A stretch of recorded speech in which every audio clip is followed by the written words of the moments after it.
It's Jimmy.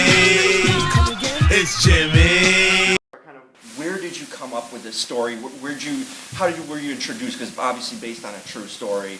What was the first kind of interaction? There was a blurb in a small southern newspaper, small South Carolina newspaper in 1996, and it said, Klansman opens Redneck Shop and KKK Museum in small southern town square. Wow. And I literally was like, I mean, it's 1996. I thought this was all over, and this sort of blurred too, yeah. Right? I mean, it was so this. You could have missed it. Probably. Yeah, for sure. And that kind of overt racism, I mean, was insane to me. But I put it away. I was like, I'll get back to that idea. But before I could, there was another article, slightly bigger, that said Klansman sells Redneck Shop and KKK Museum to Black Baptist minister. And I just couldn't believe it. I was like, okay, this is getting nutty. So I actually called the Reverend, and This is in 96. This 97 is the second one, Wow. yeah. So it's it feels very present day. Yeah. Most of these times when you think about like the Klan and these you think 60s, 50s, 60s, Right. and even earlier, right? No, this was modern. And so I called the Reverend. I went down there. At first it was the Reverend and Clarence Simpson, who's played by Usher. Yep. The Reverend played by Forrest Whitaker, and then the congregation. And so they were great, completely welcoming. I got really the flavor of them and the town and what was going on down there. But you realize really quickly, as a first-time writer-director, or any time writer-director, I've done it every time since, that if you don't go, if you don't get down and get dirty and roll up your sleeves and get into it, you're missing like all the nuances. Yeah, you can just make a phone call with something like that. No. Yeah. It just becomes, that's why, frankly, that's why quite a few films are bland.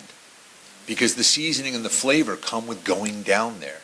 Now, the story comes from the story. So, you write a story and then but to really, flush it out, you have to be there. And so I spent a lot of time, not only with the church and the congregation and the Reverend, but I spent, some time also with the other side, and at the Redneck Shop in the KKK Museum, and that was eye-opening. What was really eye-opening about it was because, we come from a perspective. I'm from New York, lived in California. I spent a lot of time in the South growing up.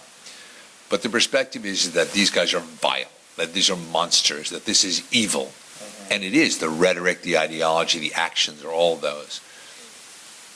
But as a filmmaker, you have to swallow all that. You have to go and you realize these are also people. I think you illustrate that in a movie because you see like the barbecue scenes. It looks like a normal family. If you took a snapshot of it, everyone's together, they're cooking, they're going out to dinner together. Seemingly a normal life if you encounter them on the street, right? Yeah. How, from your experience of it, how do you get to the part where, is this something you kind of keep secretive, or are they open about being members of the Klan? How did you kind of observe that firsthand and see how open they were about their beliefs and their Klan, in a sense? Well, I mean, that was the amazing thing about the movie. People always ask me, like, how did you find this? I didn't have to look. The Redneck Shop and KKK Museum, they opened that on the historic Lawrence Town Square. They're not hiding. They're broadcasting this place. They're broadcasting, that they're in the Klan. And they're attracting, the whole intention was not only to sell merchandise, but to attract more people. So, yeah, I mean, I didn't have to, it's out there. All you do is walk in the shop. I try to make it very clear that it looks like a family. It feels like a family. It smells like a family. But families are built on love. This family is built on hate. And there's a real difference there because, and she says it in the movie, she says the line, I know your Klan and I still love you. Would the Klan leader love you if you weren't? And he won't, because that's not family. So I always say that, families built on hate are only skin deep. It's always interesting when you think of a cult, there's always a message that, you don't have a family, so we are your family. It's that sort of they're taking you in and they're protecting you sort of mentality. It's a brainwashing tactic of of making someone who's isolated, who doesn't have a family, feel like they're part of something. Totally. You know, Mike, when you look at Mike Burton, you would never think that Mike Burton is vulnerable. I mean, he is tough. Yep. Mike is tough. It's got a quiet toughness of him, too. It's not broadcast. It's not a showmanship kind of thing, like some of the other guys in the movie at least are portrayed. It's an inner thing. Yeah, no, and he's, the real Mike Burton is tough. But he's vulnerable. You know, and so what you realize is that, no one comes out of the womb as a racist. You know, the vulnerable, whether it's by economics or by their family situation or it's by abuse, which is, Mike unfortunately has all three of those, they can be hijacked by these fake families, these, families built around hate. Because any family, any sense of belonging, it's all about self-worth. And they make you feel good, and there you are, you're in it. So that's, we tried to really carefully portray that in the movie that, we're not apologizing for anybody. And there's a real difference between, monstrous behavior and a monster. Once you start calling people names, then you can't get anywhere. There's no progress. There's no chance for change because you're not seeing anybody. You're just seeing a label. And that's where we are today. I mean, everything's a label. No one reads below the headline. Nope. So, burden is an attempt to read below the headline and see how do you affect change? How can you take someone? And it's a real story. Totally. So how do you take an extreme? And this is an extreme story. Question. How do you take an extreme and bring them over to the other side? And that's what we try to really, and it's not, and again, as you know, it's not easy. I mean, I could only imagine navigating that. What I really appreciate about this movie, it was an authentic rawness from both sides. It wasn't censored in any way. I felt like certain movies, like you try to aim for either dialogue, and I felt the dialogue was very well written and true to each character in a sense and person that made him lifelike. How was your approach initially to make it as raw and as authentic? Because I got that feel very quickly into the movie. Like there's no censorship with language or just anything. It's very open to interpretation, whatever it is, but you leave it on the table in a sense. You put it all out there. I might have to do something with the author, who also tends to not being censored. But truthfully, it's spending the time. It was spending the time to realize of the language that's actually used, the things that are actually done and said, the nuance. Again, you can't write this unless you're down there, unless you're living it with them. And so there were amazing moments where the real Clarence, played by Usher, actually says stuff to me that's so nuanced about how the Klan actually feels about African Americans. He told me, he was the one who told me, he said, look, you want to see the Klan? Go to the Joanna Diner. And that's where the Klan is, that's where they are. So I'm an actor. I got all dressed. I got my Klan, I got my Klan on to go over to the Joanna Diner, waiting for some scary monsters. And I get there, and it's an old-fashioned diner where you have a tray and you go around the table. You go around picking up your stuff. Yep. And behind the counter are all African-American women serving. And there's a bunch of Caucasian guys, mostly dressed in hunting and fishing outfits and work clothes. And in the middle, there's an African-American around 65, 70 years old in a fishing outfit. They all have been fishing all morning. And he was in the middle of this whole place, just telling stories. And his accent was so thick that I almost couldn't understand him at all.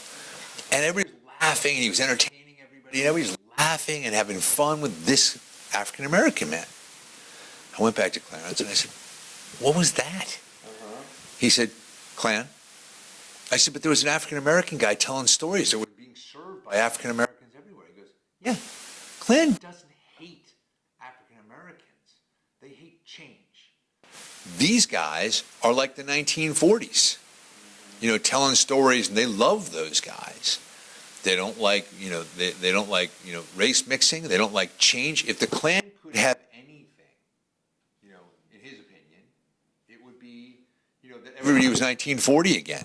The black people were in their place. White Christian, the white male race was here, and everybody else was here.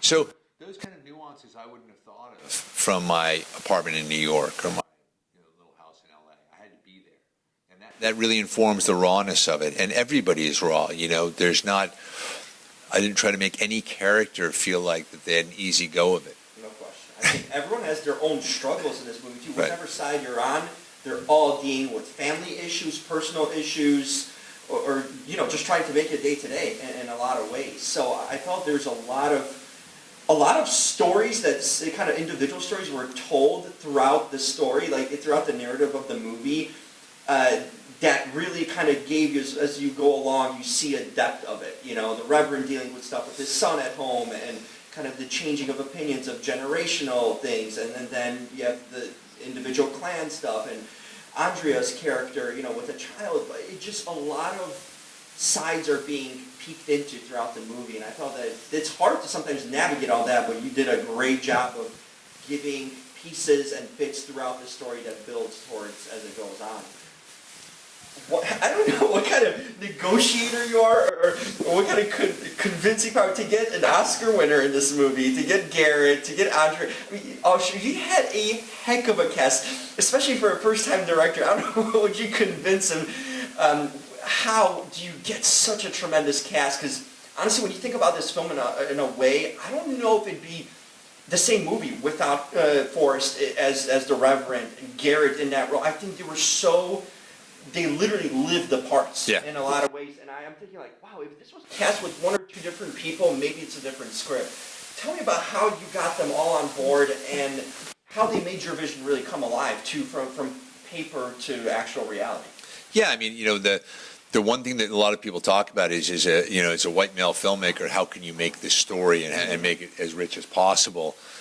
Having not being able to understand, honestly understand the African American Southern experience. And my answer is I had actors who did.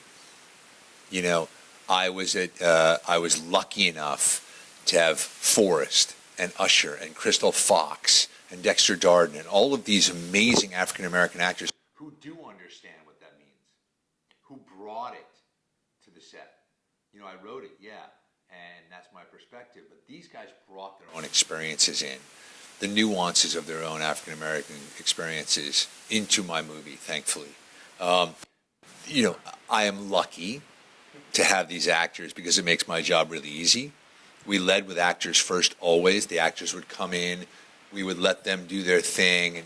And, as a former actor, I wanted them to be very free and to move around freely. And then we would sort of square up the cameras around their sort of freedoms. How did I get them in? Forrest signed on in 2006. He was Reverend Kennedy in 2006. He was very giving. He gave me a lot of ideas. I used them.